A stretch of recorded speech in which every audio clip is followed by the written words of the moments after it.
Okay. Thank you so much, Diane. I really appreciate you joining us for this little conversation. Can you tell everyone what you do with the ACRS? Thanks for inviting me, Michelle. I'm Executive Director with Asian Counseling and Referral Service, or ACRS, and we reach around 30,000 of our community members in 40 languages and dialects spoken by our community.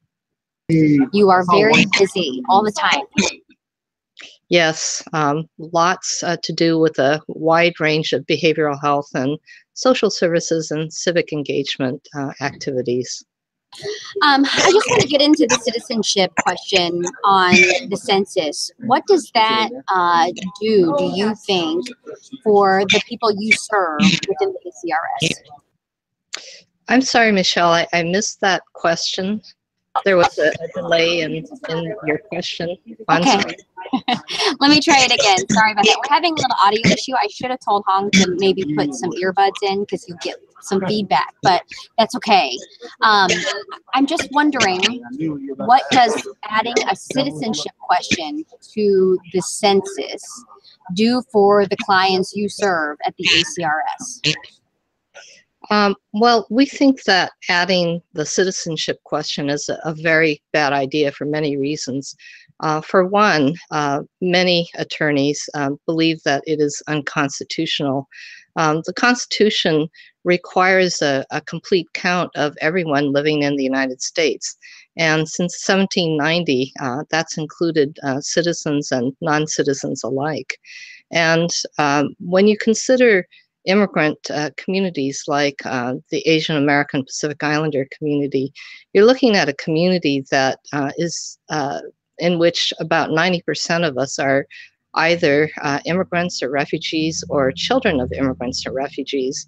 And the inclusion of a question on citizenship, especially at a time when there is such strident rhetoric that is anti-immigrant from the federal level, it really has a chilling effect, we believe,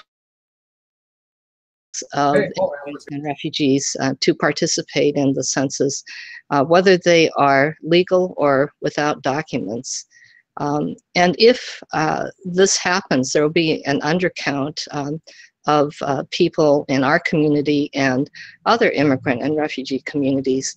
And when you think of Washington State, about 1 in 5 of our Washingtonian population is either Latino or Asian Pacific Islander.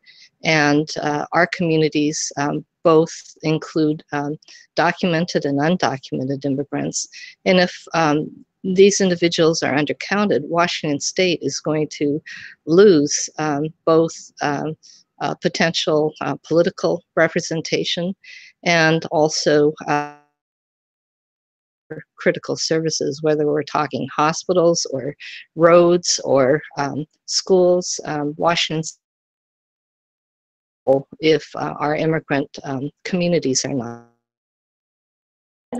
Right. You mentioned, sorry, the audio there. You mentioned having a chilling effect, and then you kind of went through some of the infrastructure changes that could happen or political changes. What chilling effects do you see for certain happening to some of the people you serve at the ACRS? I'm sorry, Michelle, there was, again, a delay in your question, so I missed part of it. What can you talk more in depth about some of the chilling effects that you see with people who serve for the ACRS? Well, I don't think that our population is different from other immigrant communities. The census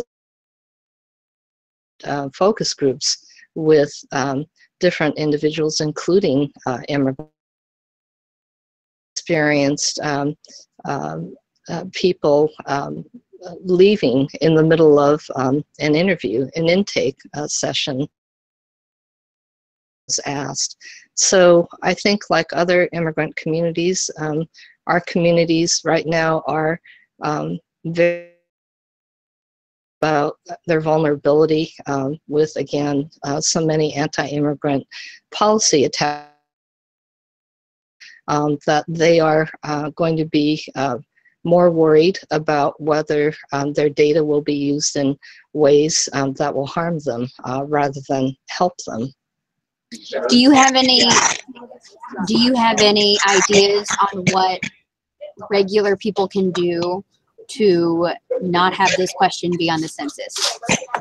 I think it's important for all of us to let the Commerce Department know that we strongly reject the inclusion of this question. Both the Commerce and Census Bureaus need to hear from all of us, and we need to speak up about the fact that it's important for us to count everybody in the country, and consistent with the country's practices since 1790 and under both Republican and Democratic administrations, we should do exactly what the Constitution asks us to do, which is to count everyone without regard to their status as immigrants or refugees or citizens. Diane, is there anything that you want to add? I want to emphasize once again how critical these funds and potential political representation are to communities across the nation, but including Washington State, which has one of the largest immigrant and refugee communities. They fund everything from our roads, hospitals, schools. They affect every aspect of our civic life, and it is just critical that we get a complete count. It's not only immigrants and refugees who would suffer from their undercounting, but all residents of the state and nation, whether they are citizens or not. So again, I think we really have to speak up and ask that the Constitution be followed, that all people are counted. Thank you so much for your time. I really appreciate it. I know that there were just a few audio issues there, but I think we got the gist of what you were trying to say, and you had some very poignant statements. So I really do appreciate your time. Thank you. Thank you. I'm going to stop this broadcast.